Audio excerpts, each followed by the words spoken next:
여기에요. 제가 이거 그림 갖고 왔잖아요.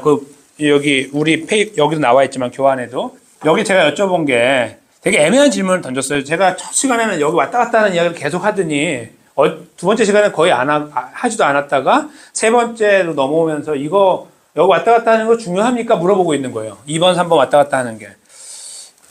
만약에 여기 계신 분들 중에 전부 다 여기 2번에 계신데 제가 3번에 있어요. 그러면은 구원을 받아야 안 받아요?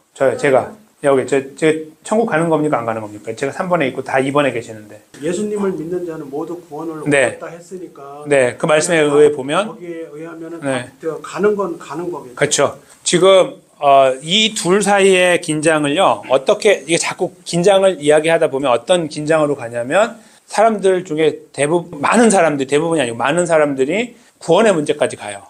이 둘 왔다 갔다. 그러니까 이게 구원받지 않은 사람이잖아요. 이쪽에 있는 게. 근데 이 둘 사이를 왔다 갔다 하다 보면 여기에 한 365일 중에 한 300일 머물고 여기 3번에 한 50일 정도? 같은 분이 저도 그런데. 그리고 여기 중간에 있는 분이 한 300일 정도는 여기 있고 50일은 여기 머물러요. 주일만 50주니까.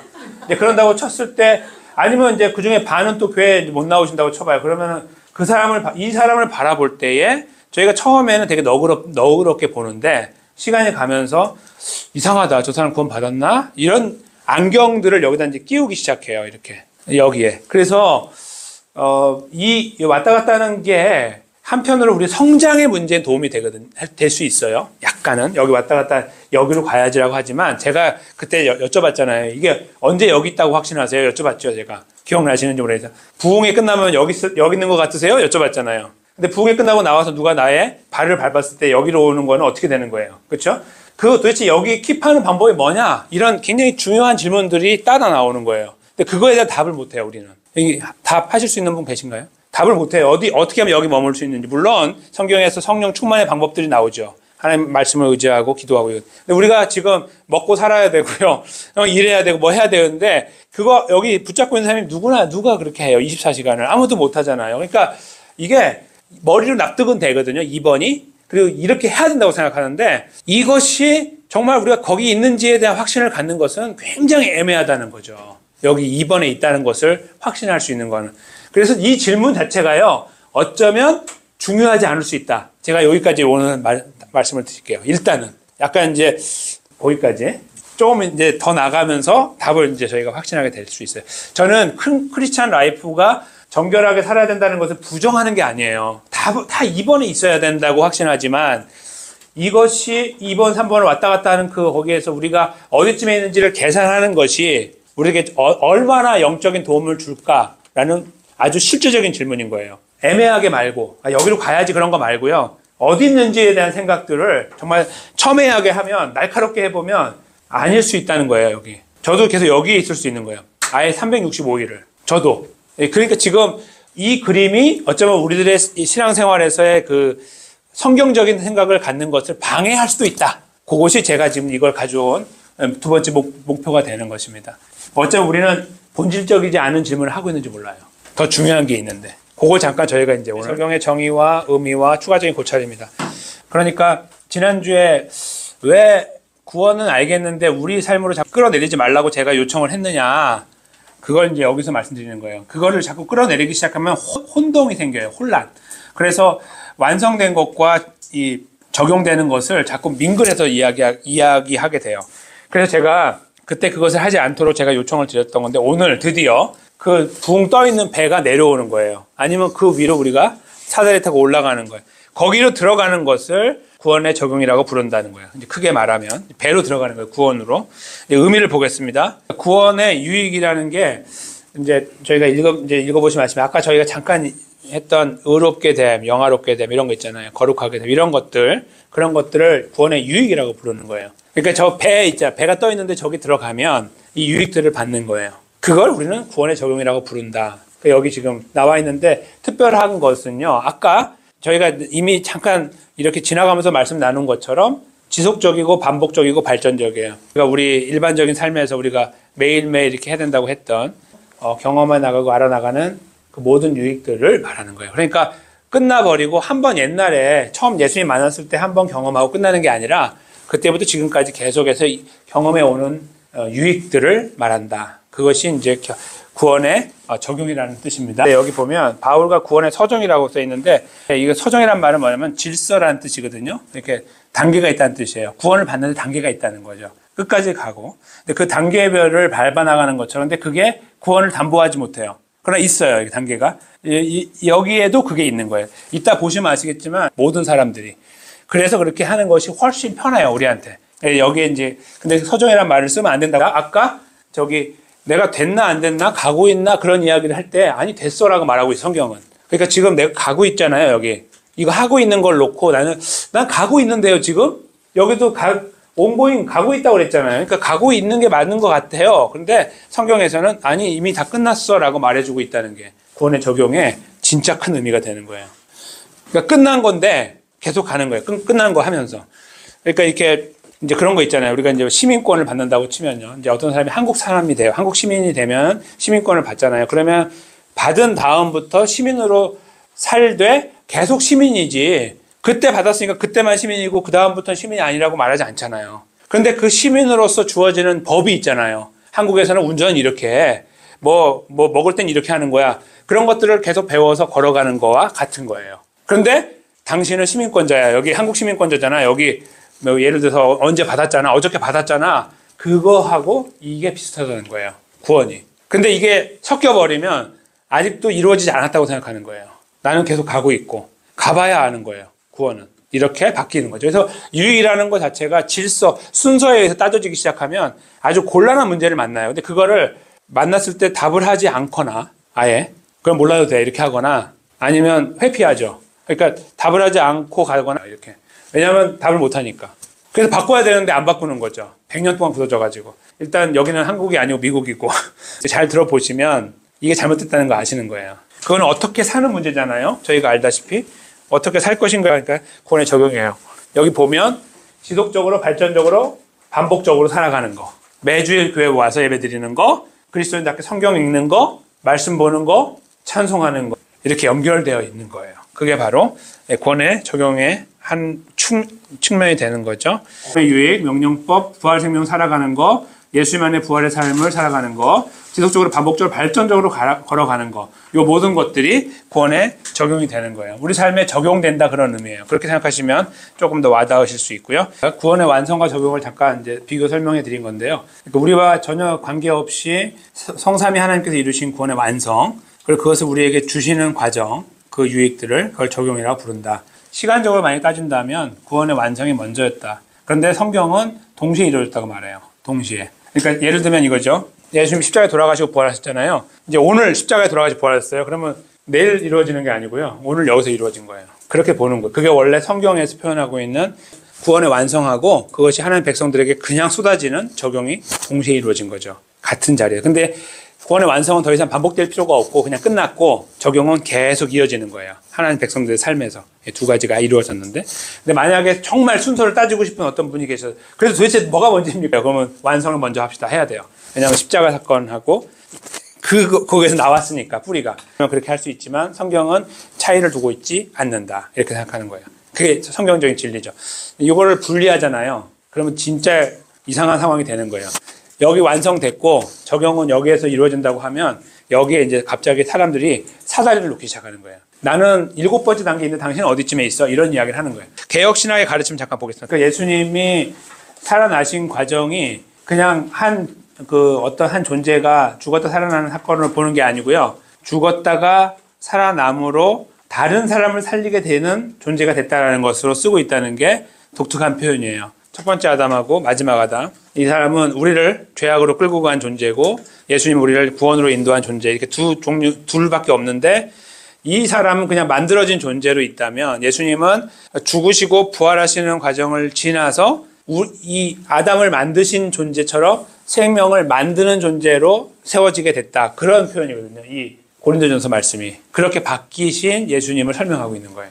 그분이 갖고 있는 힘에 대한 이야기죠. 우리가 지금 믿고 있는 예수님에 대한 힘. 그 다음에요. 근데 일단 여기서 지금 하고자 하는 말은 예수님께서 그 굳이 돌아가신 이후에 그 부활하시는 과정 속에다가 저희는 너무 단순하면 좋은데 그냥 돌아가시고 부활하셨다면 좋은데 이런 여러 가지 그 과정들처럼 보이는 변화들을 넣었다는 것이 독특하다는 거예요. 근데 왜 저렇게 했냐면 예수님이 직접 의롭게 되셨어요. 자기가. 그리고 저기 디모데전서 말씀, 수양, 그리고 여기에 성화, 이런 과정들을 이렇게 예수님이 하나하나 밟았다는 표현이거든요. 그러니까 저 필요에 왜 그렇게 밟으셨지? 그냥 본인이 완전하게 되려고, 그렇게도 이해할 수 있는데 지금 여기에 설명은 뭐냐면 그렇게 해서 자기가 한 것처럼 하나님 백성들, 예수님 제자들을 똑같이 만들 수 있는 자격 조건을 갖추기 위해서라고 성경이 쓰고 있다는 거죠.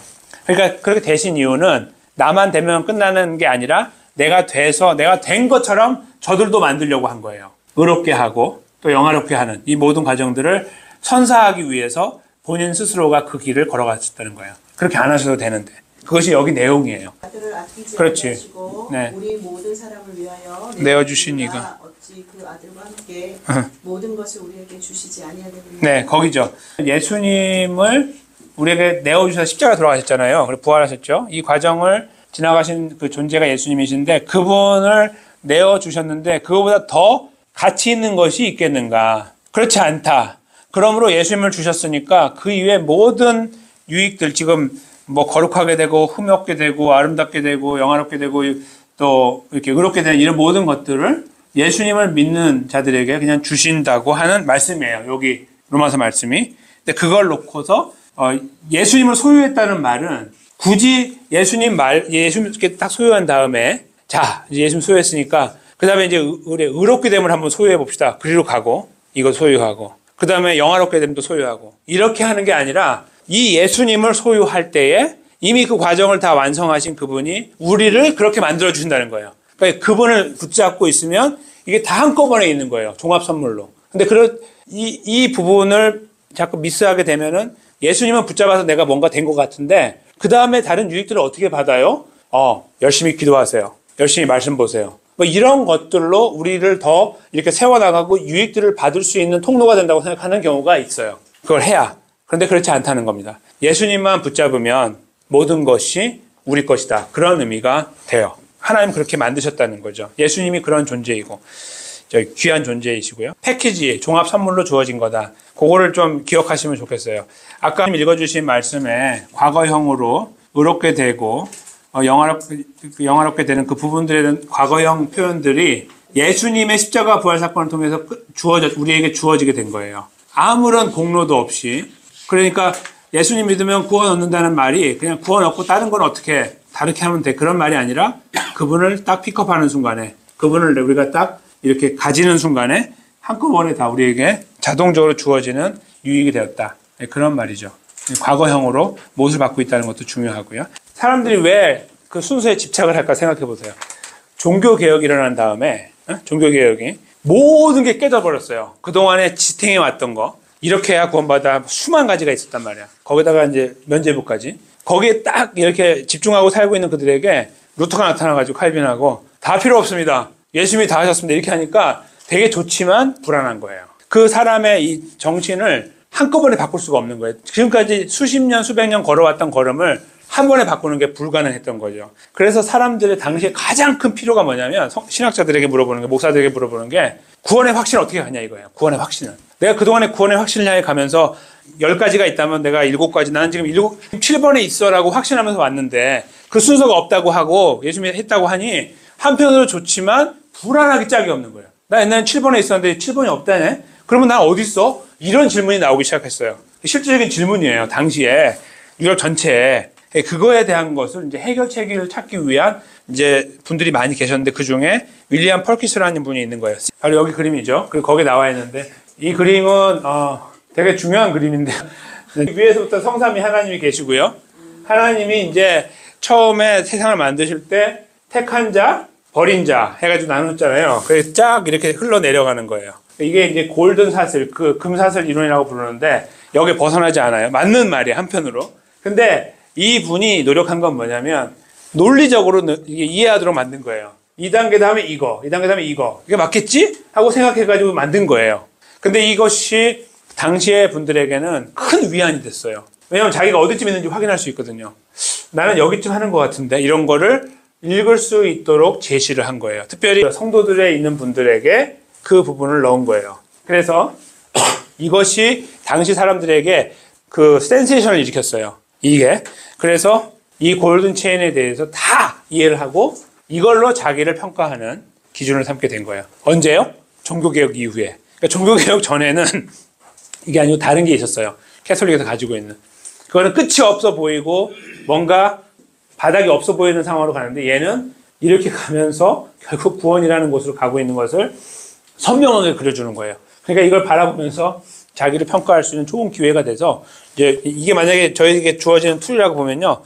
저와 여기 장로님, 우리 집사님 모두가, 권사님 모두가 이거 보면서 우리 서로 평가하는 거예요. 장로님 여기쯤 계시네요. 전 여긴데. 이렇게 하는 거죠. 그래서 어떤 좋은 결과가 있냐면, 제가 여기 있는데 여기까지 가야 되니까 노력하겠습니다.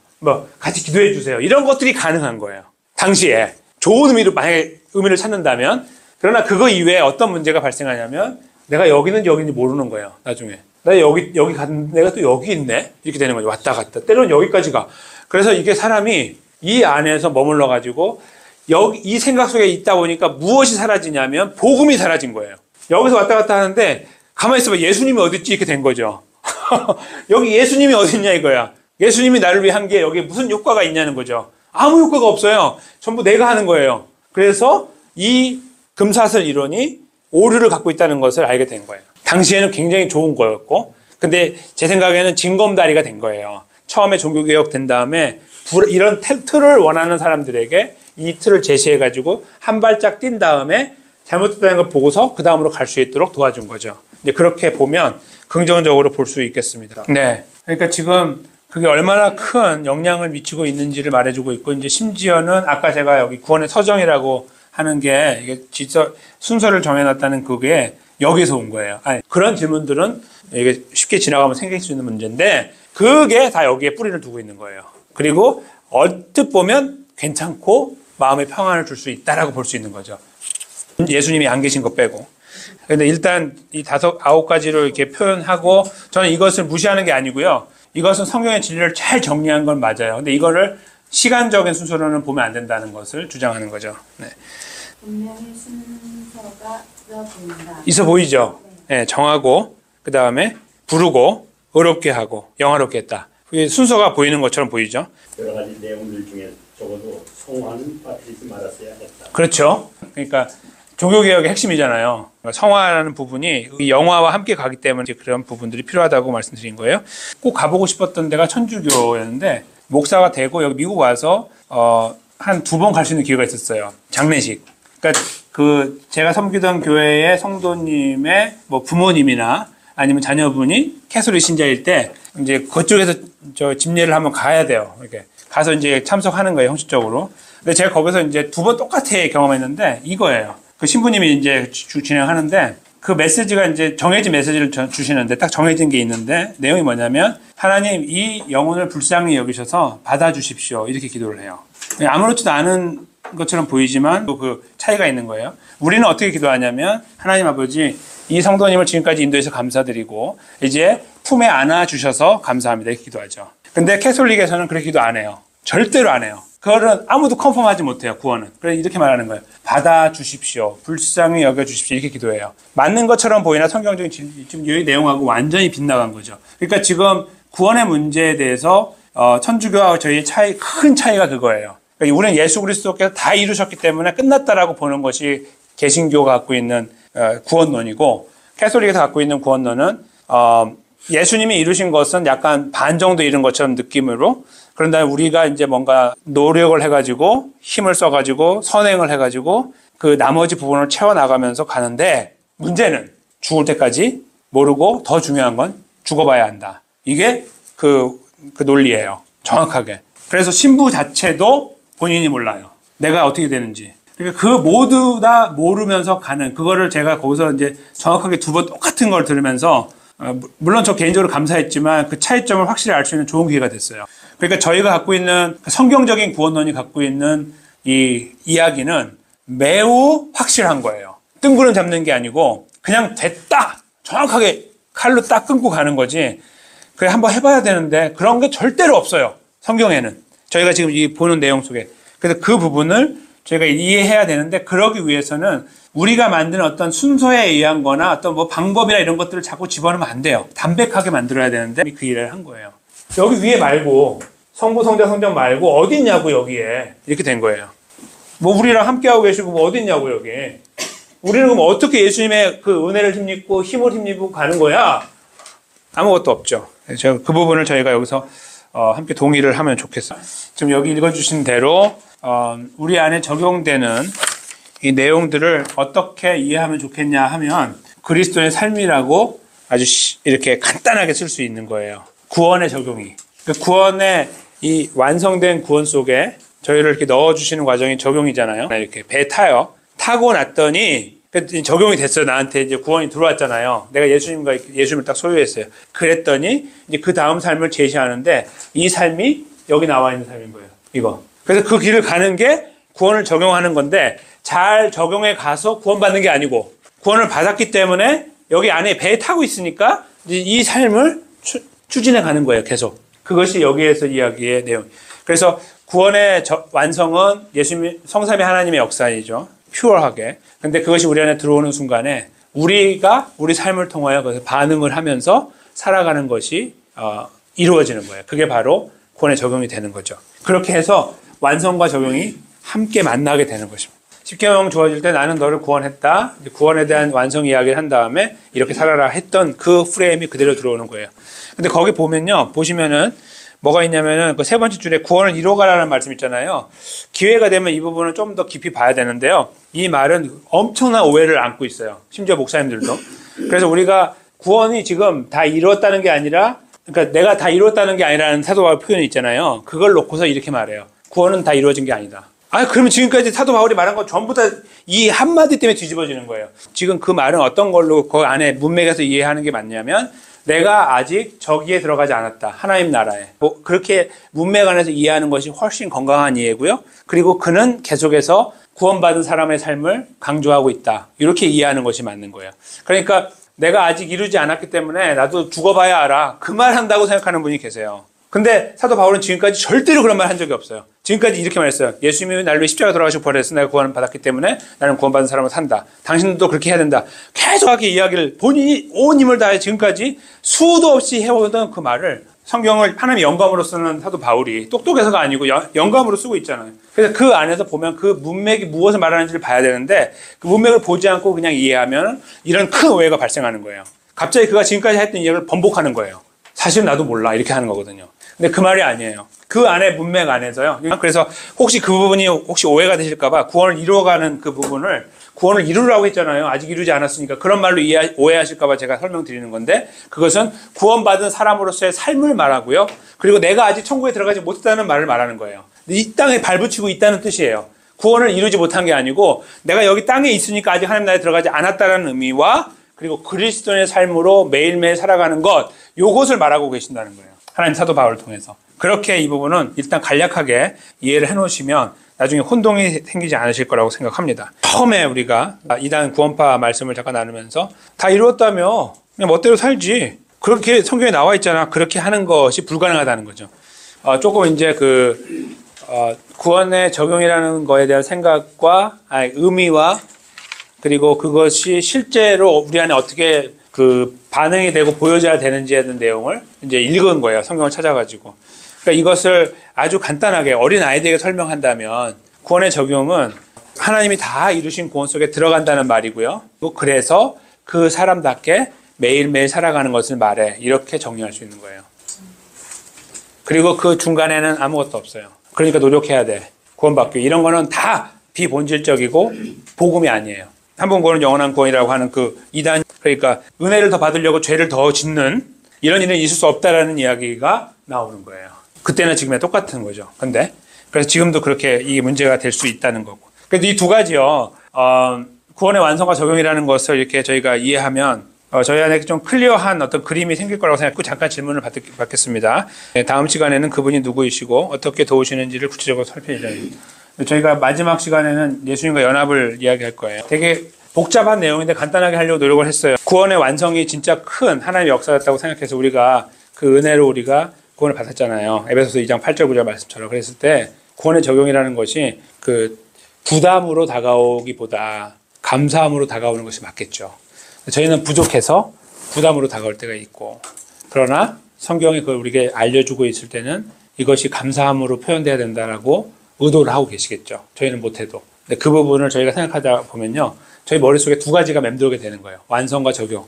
어떻게 저 놀라운 구원의 완성의 자리에 내가 들어가게 됐나. 그래서 오늘 내가 그리스도인이라는 타이틀을 가지고 신분을 갖고 살아가게 됐나를 생각하게 되면 우리 머릿속에 이 그림의 세 가지 그림 있잖아요. 그 세 가지 그림에서 두 번째와 세 번째 왔다 갔다 하는 부분들이 좋게 좋은 의미로 해석돼서 나에게 나도 이렇게 해야 되는데라고 두 번째로 가려고 발버둥치는 모양이 될 수도 있겠고, 조금 더 생각을 하다 보면 중요한 게 아니구나, 이게 아니구나를 알게 되는 거죠. 이런 질문들이, 이런 그림들이 자꾸 우리에게. 근데 그러면은 자꾸 우리 시선이 어디로 향하냐면 우리에게 자꾸 향하는 거예요. 내가 어디 있냐고. 근데 성경은 예수님을 자꾸 보라고 그래요. 예수님. 그가 하신 일이 얼마나 크고 놀라운지를. 그러니까 내가 약한 것을 보고서 쭈그러들지 말고 자꾸 예수님 바라보면 붙잡으라고 말하는 거죠. 나는 자꾸 초라하고 약해지고 쪼그라들어도 우리들의 시선을 계속 주님께 고정하도록 만드는 게 성경이거든요. 이것이 성경에서 저에게 주는 이제 구원이라는 그 원칙이 되는 것이죠. 그렇게 저희가 이해할 수 있습니다.